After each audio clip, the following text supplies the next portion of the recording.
आत्मा और परमात्मा का मिलन ही जीवन का परम उद्देश्य है और राधा स्वामी मठ में इसी सत्य की ओर प्रेम पूर्वक मार्गदर्शन देता है कि ये शरीर केवल एक अस्थाई आवरण है, जबकि आत्मा शाश्वत, अजर, अमर और परमात्मा का अंश है।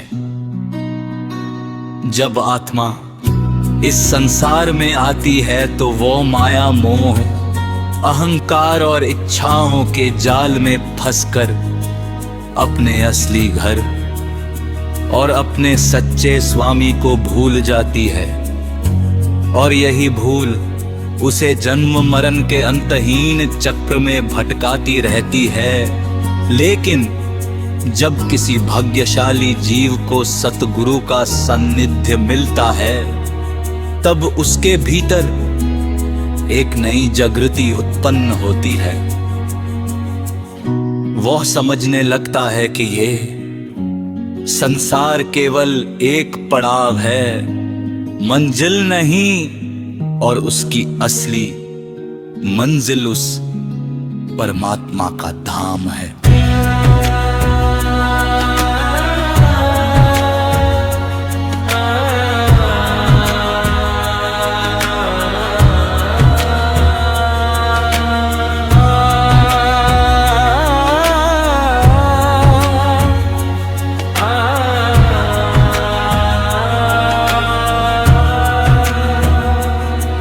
जहाँ से वो आया है, राधा स्वामी नाम वो दिव्य कुंजी है, जो आत्मा के बंद द्वार को खोलती है और उसे भीतर की उस धुन से जोड़ती है, जो अनहद नाद के रूप में निरंतर गूंज रही है। जब साधक सच्चे मन से सुमिरन और भजन करता है, तब धीरे धीरे उसका मन शांत होने लगता है, उसकी इंद्रियां नियंत्रित होने लगती है, और वो बारी आकर्षणों से हटकर भीतर की ओर मुड़ता है। यही वो मोड़ है जहां से आत्मा की यात्रा प्रारंभ होती है। ये यात्रा शब्दों से परे है, लेकिन इसका अनुभव अत्यंत मधुर और आनंदमय होता है। जैसे कोई प्यासा व्यक्ति अमृत का पान कर ले, वैसे ही आत्मा जब नाम से जुड़ती है तो उसे एक अद्भुत शांति और संतोष की अनुभूति होती है। परमात्मा तक पहुंचने का मार्ग कठिन नहीं है, लेकिन ये निरंतर अभ्यास, धैर्य और पूर्ण समर्पण मांगता है। मन बार बार भटकाता है, संदेह उत्पन्न करता है, लेकिन जो साधक सतगुरु के वचनों पर अड़िग रहता है, वार वक्त उस मंजिल तक पहुंच जाता है जहां आत्मा और परमात्मा का मिलन होता है। ये मिलन कोई बाहरी घटना नहीं है, बल्कि ये एक आंतरिक अनुभूति है। जहां आत्मा अपने अस्तित्व को भूलकर परमात्मा में विलीन हो जाती है, जैसे एक बूंद समुद्र में मिलकर स्वयं समुद्र बन जाती है।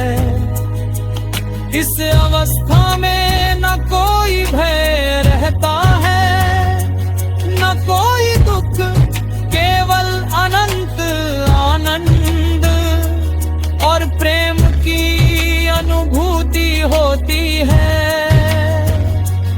यही सच्ची मुक्ति है, यही सच्चा सुख है। राधा स्वामी गुरुवाणी हमें ये भी सिखाती है, किस मार्ग पर चलने के लिए हमें अपने जीवन को सरल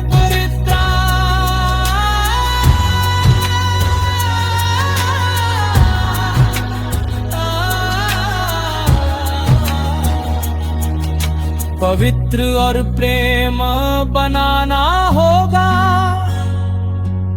हमें अपने विचारों, वचनों और कर्मों को शुद्ध करना होगा, क्योंकि जब तक हमारा मन अशुद्ध रहेगा तब तक हम उस दिव्य अनुभव को प्राप्त नहीं कर सकते।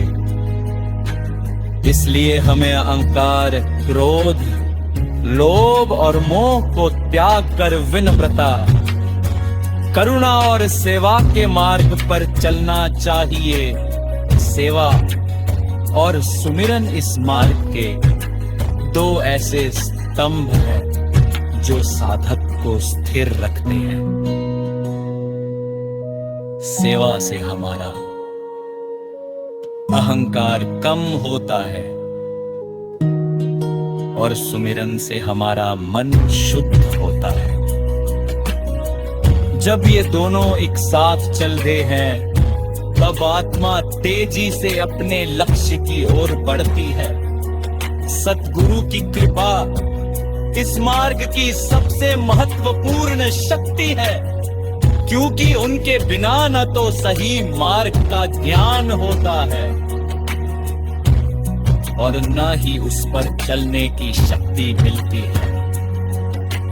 वे ही वो दीपक है जो अंधकार में प्रकाश देते हैं और आत्मा को उसके असली घर तक पहुंचाते हैं। जब साधक पूरी तरह से सतगुरु के चरणों में समर्पित हो जाता है तब उसके भीतर का द्वंद्व समाप्त हो जाता है। वह हर परिस्थिति को प्रभु की इच्छा मानकर स्वीकार करता है और यही स्वीकृति उसे आंतरिक शांति प्रदान करती। धीरे धीरे उसका मन स्थिर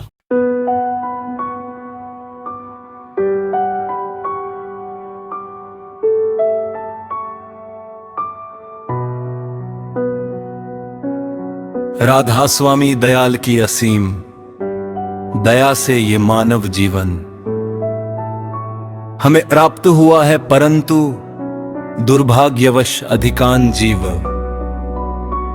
इस अनमोल अवसर को पहचान नहीं पाते और संसार की क्षणभंगुर वस्तुओं में ही अपने जीवन का उद्देश्य ढूंढने लगते हैं। हे प्रिय आत्मा, तू कभी ठहर कर ये विचार करके तू कौन है, कहां से आया है और इस संसार में तेरा वास्तविक उद्देश्य क्या है। क्योंकि जब तक यह प्रश्न तेरे भीतर नहीं जागता तब तक तेरा जीवन केवल एक बहती धारा की तरह व्यर्थ ही निकलता रहेगा। ये संसार देखने में जितना आकर्षक और सुखद प्रतीत होता है, वास्तव में उतना ही अस्थायी और परिवर्तनशील है। यहां जो कुछ भी है वो एक दिन नष्ट हो जाने वाला है।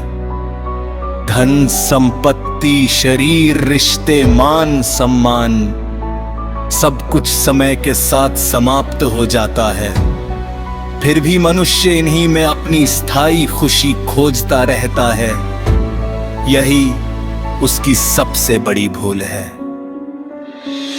राधा स्वामी मार्ग हमें ही सिखाता है कि हम इस बारी जगत से हटकर अपने भीतर की ओर यात्रा करें, क्योंकि सच्चा सुख और शांति बाहर नहीं बल्कि हमारे अपने ही अंतर में छिपी हुई है।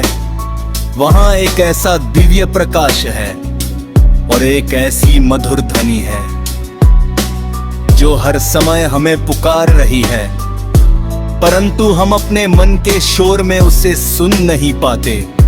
जब जीव को सतगुरु की शरण मिलती है, तभी उसकी ये आंतरिक यात्रा प्रारंभ होती है।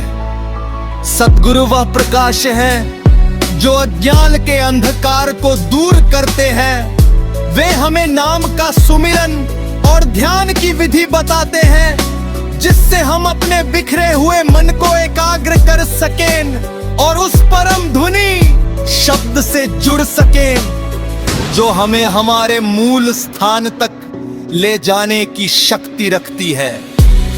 जब साधक नियमित रूप से सुमिरन करता है, तो धीरे धीरे उसके भीतर परिवर्तन आने लगता है। पहले जो मन हर समय इधर उधर भटकता रहता था, वो अब शांत होने लगता है। उसकी इच्छाएं कम होने लगती हैं।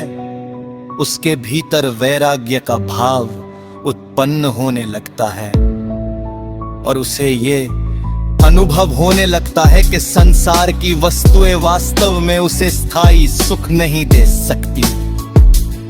ये परिवर्तन धीरे धीरे होता है, परंतु ये अत्यंत गहरा और स्थायी होता है, क्योंकि ये भीतर से उत्पन्न होता है।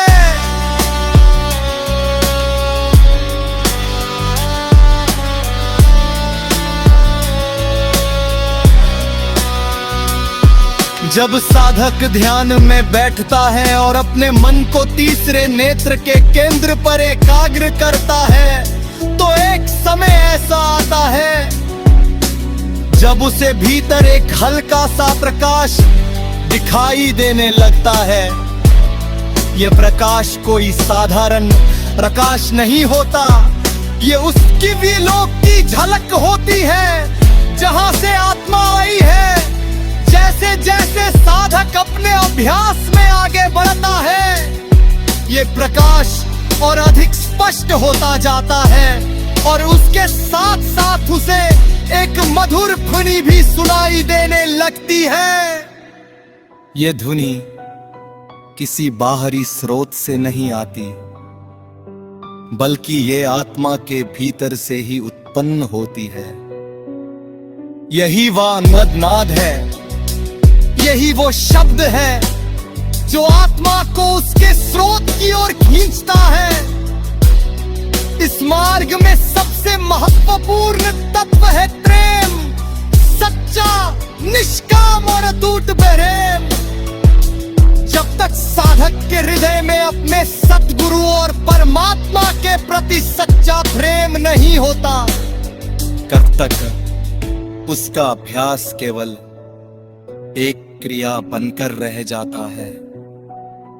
परंतु जब प्रेम जागृत होता है, तब हर सुमिरन, हर ध्यान एक मिलन की तड़पन जाता है और यही तड़प साधक को आगे बढ़ाती है। संसार में हम जो प्रेम देखते हैं, वह अधिक स्वार्थ से भरा होता है। इसमें शिक्षाएं होती है, शर्तें होती है, परंतु राधा स्वामी बन बिताते और इन सभी बाधाओं पर पूर्ण बढ़ता है। यह मिथुन किसी बाहरी स्रोत से नहीं आती, बल्कि ये आत्मा के भीतर से ही उत्पन्न होती है। यही वो अनहद नाद है, यही वो शब्द है और उसके स्रोत की ओर खींचता है। इस मार्ग में सबसे महत्वपूर्ण तत्व है प्रेम, सच्चा, निष्काम और अटूट प्रेम। जब तक साधक के हृदय में अपने सतगुरु और परमात्मा के प्रति सच्चा प्रेम नहीं होता, जब तक उसका अभ्यास केवल एक क्रिया बनकर रह जाता है। परंतु जब प्रेम जागृत होता है, तब हर सुमिरन, हर ध्यान एक मिलन की तड़प बन जाता है और यही तड़प साधक को आगे बढ़ाती है। संसार में हम जो प्रेम देखते हैं वो अधिक तक स्वार्थ से भरा होता है, उसमें अपेक्षाएं होती है, शर्तें होती है, परंतु सभी तड़प तापमान में भी विलीन कर देता है। जब साधक इस मार्ग पर आगे बढ़ता है तो उसे अनेक प्रकार की परीक्षाओं का सामना करना पड़ता है। कभी मन उसे भटकाने की कोशिश करता है, कभी परिस्थितियां उसे रोकने का